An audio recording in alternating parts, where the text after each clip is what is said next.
علامہ ابن خلدون نے اپنے مقدمے میں لکھی ہے کہ اللہ تبارک و تعالی اولیاء کو کرامات دیتے ہیں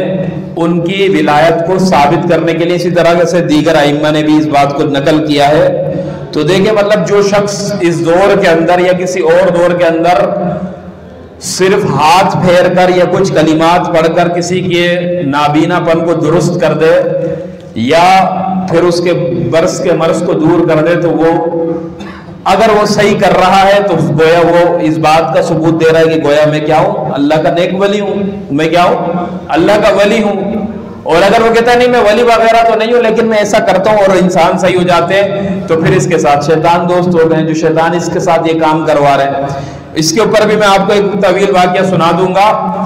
لیکن اس بات کو یاد رکھیں کہ اگر ایک شخص اس بات کا دعویٰ کرتا ہے کہ میں ولی ہوں اور میں جو یہ کام کر رہا ہوں یہ کرامتاً کر رہا ہوں، تو لہٰذا اس کے دعوے کے بعد، اس کی اس کرامت کے ظاہر ہونے کے بعد بھی دیکھا جائے گا اس کے عمل کو کہ اس کا عمل سنت کے کتنا مطابق ہے، اس کا عمل سنت کے مطابق ہے یا نہیں۔ اگر ہے تو ٹھیک ہے، واقعتاً یہ اللہ کا نیک ولی ہے، اور اگر اس کا عمل سنت کے مطابق نہیں ہے تو پھر یہ ولی نہیں ہے بلکہ جھوٹا ہے، مدعی ہے، دعویٰ کر رہا ہے۔ کیوں؟ کیونکہ دیکھیں امام غزالی رحمۃ اللہ علیہ نے اپنی کتاب مکاشفہ کے اندر یہ بات لکھی ہوئی ہے کہ اگر ایک شخص کو تو دیکھے کہ وہ آگ کو کھا لے اور ہوا کے اندر اڑے اور پانی پر چلے، لیکن ایک سنت کو بھی جان بوجھ کے چھوڑے، تو سمجھ جا کہ ایسا شخص جو ہے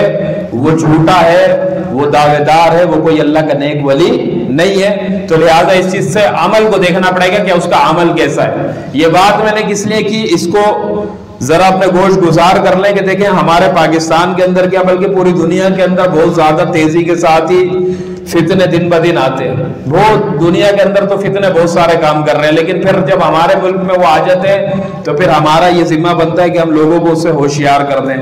آج کل سوشل میڈیا کے اوپر ایک آدمی بہت زیادہ وائرل ہو رہا ہے، اسی طریقے سے اس کو پاکستان کے اندر بھی کچھ بیوقوفوں نے بلا لیا اور ڈرامے کروا رہے ہیں اس سے کہ وہ لوگوں کو جو ہے وہ گونگوں کو آواز دے رہا ہے اور بیروں کو کان دے رہا ہے، اور اسی طریقے سے جو نابینا ہے اس کو نگاہیں صحیح کر کے دے رہا ہے، اور یہ کر رہا ہے اور اس کا دعویٰ یہ ہے کہ یہ جو میں کر رہا ہوں یہ ایک قسم کا دم ہے، اور دم جو اتنی تیزی سے کسی کا لگ رہا ہے تو گویا وہ اپنے آپ کو یہ ثابت کر رہا ہے کہ میں اللہ کا بہت پہنچا ہوا بزرگ اور ولی ہوں۔ تو یہ بات یاد رکھیں کہ اللہ تبارک و تعالیٰ نے اس قسم کے بڑے معجزات، یعنی خرق عادت اتنے زیادہ تیزی کے ساتھ کام کرنے والے یہ پچھلی امتوں میں رکھے تھے۔ اس امت میں اللہ تبارک و تعالیٰ نے چونکہ یہ آخری امت ہے تو اس آخری امت کے لیے اللہ تبارک و تعالیٰ نے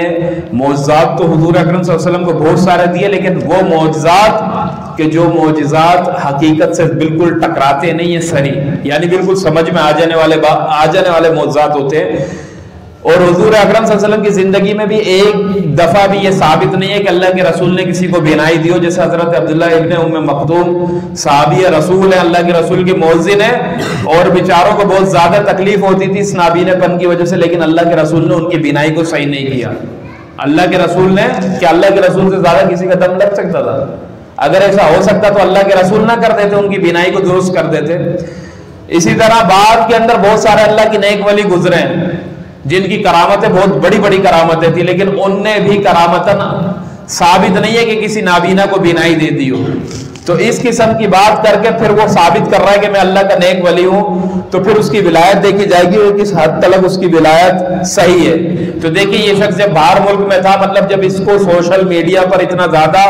دیکھا نہیں جاتا تھا، جب اس کے اتنے فالوورز نہیں تھے، تو تب تو اس کی داڑھی ماشاءاللہ سے سنت کے مطابق تھی، اور آج اس کی داڑھی بالکل اتنی سی ہو گئی۔ اب کوئی بندہ یہ کہے گا کہ یار داڑھی رکھنا کوئی ولایت کی نشانی تھوڑی ہے، کوئی یہ کہے گا کہ نہیں داڑھی رکھنا ولایت کی نشانی تھوڑی ہے، ضروری تھوڑی ہے کہ ولی کی داڑھی ہو، ایسی بات نہیں ہے۔ جس کی داڑھی نہیں ہوگی وہ اللہ کا نیک ولی ہو ہی نہیں سکتا، کیونکہ حضور اکرم صلی اللہ علیہ وسلم نے فرمایا کہ تمام انبیاء کی سنت ہے، صرف میری نہیں بلکہ تمام انبیاء کی۔ ایک روایت کے اندر آتا ہے کہ 6 یا 7 یا 9 چیزوں کا بتایا کہ تمام انبیاء کی فطرت، اللہ کے رسول نے فرمایا کہ 10 من الفطرت، 10 چیزیں فطرت میں سے، اور اس کے اندر یہ بھی فرمایا کہ عیفاء اللحا، داڑھیوں کا بڑھانا، وعفو الشوارب، مونچھوں کا کتروانا، یہ 2، پھر اس کے علاوہ اور بھی بیان کی لیکن میں یہ دو بتا رہا ہوں کہ یہ دو بتائی کہ یہ تمام فطرہ مطلب تمام انبیاء کی سنت ہے، کسی ایک نبی کی نہیں، تمام انبیاء کی۔ جو بندہ تمام انبیاء کی سنت چھوڑ دے وہ کیسے اللہ کا ولی بن سکتا ہے؟ اور پھر سنت بھی وہ جو واجب کے حکم میں ہو، کیا واجب کے حکم میں ہو، اس طریقے کی سنت۔ تو بھائی یہ رکھنا نشانی ہے ولایت کی۔ اگر جو بندہ پہلی سیڑھی ولایت کی ہے کہ اگر اس کو رکھ لے گا تو سمجھو آدھا ولی اللہ کا بن گیا۔ سب سے بڑا فتنہ تو یہی آج کل کے دور کے اندر، آج کل کے دور کے اندر داڑھی رکھنا سب سے بڑا فتنہ ہے۔ انسان لوگوں کو دیکھو بڑی بڑی عمر کے ہو جائیں گے لیکن داڑھی نہیں رکھتے، تو داڑھی نہیں رکھ رہے گویا ان کے دل کے اندر چور ابھی بھی موجود ہے۔ جو داڑھی نہیں چھوڑ رہا اس کے دل کے اندر چور ابھی بھی موجود ہے۔ تو جس کے دل کے اندر چور ہو وہ کیسے اللہ کا نیک ولی بن سکتا ہے؟ تو ولی نہیں ہے، اللہ کا نیک ولی نہیں ہے۔ تو پتہ چلا جو اس کا عمل ہے وہ عمل کرامت نہیں بلکہ کیا ہے؟ استدراج ہے، دکھلاوا ہے، شیطان کا کھیل ہے لوگوں کو پھنسانے کے لیے۔ اور پھر یہ بات بھی یاد رکھیں کہ یہ کوئی ضروری بھی نہیں ہے کہ کوئی بندہ صحیح ہو رہا ہے، یہ سارا کا سارا میڈیا کا گیم ہے، انہی کے بنائے ہوئے بندے ہیں۔ جس طریقے سے سب سے پہلا ڈرامہ کیا کیا، پاکستان جیسے آیا، آنے کے بعد ایئرپورٹ پر ایک آدمی اس کے سامنے آیا جو نابینا بھی تھا اور گونگا بھی تھا، یعنی سارے مرض اس کے اندر موجود تھے، ساری بلائیں اس کے اندر تھی، اس پر اس نے دم کیا اور وہ صحیح ہو گیا تو پاکستان کے اندر واہ واہ ہو گئی۔ یہ بنایا ہوا بندہ تھا، پہلے سے اس کو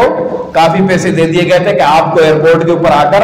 سب سے پہلے مجھ سے مل جانا ہے اور ملنے کے بعد میں اس طریقے سے کروں گا تو آپ ٹھیک ہو جاؤ گے۔ پھر پاکستان والے پاگل کے بچے سب کے سب جو ہے وہ پاگلوں کی طرح اس کے اوپر ہجوم بنا کر آ رہے ہیں کہ بھائی حضرت صاحب مجھے ٹھیک کر دیں گے۔ تو کوئی ایسا مائی کا لال پیدا نہیں ہوا جو مادرزاد نابینا کو، یعنی ماں کے پیٹ سے جو نابینا پیدا ہوا، آج تک میڈیکل سائنس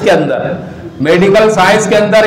جو نابینا پیدائشی ہو اس کو میڈیکل سائنس میں آج تک سائنس کتنی اوپر چلی گئی ہے، کتنی آگے چلی گئی ہے، ان نے ابھی تک اس کا علاج نہیں ڈھونڈا، تو یہ کہاں سے علاج لے کر آ گیا؟ بھائی اتنا بڑا معجزہ تو اللہ اپنے نبی کو دیتا ہے۔ اب خدا نہ خواستہ پتہ نہیں آج تو یہ اس چیز کے دعوے کر رہا ہے، کل کو نبوت کا دعویٰ نہ کر دے۔ وہی بات کہ لوگ کیسے پاگل ہو رہے ہیں اس کے پیچھے، شیطان تو مردوں کو زندہ، وہ دجال مردوں کو زندہ کر کے دکھائے گا، دجال مردوں کو زندہ کر کے دکھائے گا، پھر لوگ اس کو خدا نہیں مانیں گے۔ یہ تو صرف نابینوں کو بینائی دے رہا ہے یا گونگوں کو زبان دے رہا ہے، اور جن کے کان صحیح نہیں ان کے کان صحیح کر رہا ہے، تو لوگ اس کے پیچھے پاگل ہو گئے اور اس کو اللہ کا سب سے بڑا نیک ولی مان لیا۔ تو جو مردوں کو زندہ کر دے گا اس کو تو پھر سلطان الاولیاء کا خطاب ملنا چاہیے دجال کو کہ وہ ولیوں کا سلطان بن گیا۔ تو یہ ضروری نہیں ہے کہ اس چیز کو دیکھ لیا کہ بس یار یہ چیز کر رہا ہے تو بھائی یہ اللہ کا بڑا پہنچا ہوا ولی ہے، ٹھیک۔ اس کے علاوہ اگر کوئی ایک آدھ آدمی صحیح بھی ہو جاتا ہے، واقعتاً کسی کی بینائی آ جاتی ہے، کسی کے کانوں کی سنوائی آ جاتی ہے، اسی طریقے سے زبان میں بولنے کی طاقت آ جاتی ہے، کوئی لنگڑا صحیح ہو جاتا ہے، تو بھی سچے ہونے کی دلیل نہیں ہے، اتنے جلدی متاثر ہونے کی ضرورت نہیں ہے، کیوں؟ کیونکہ واقعات بھرے پڑے ہیں۔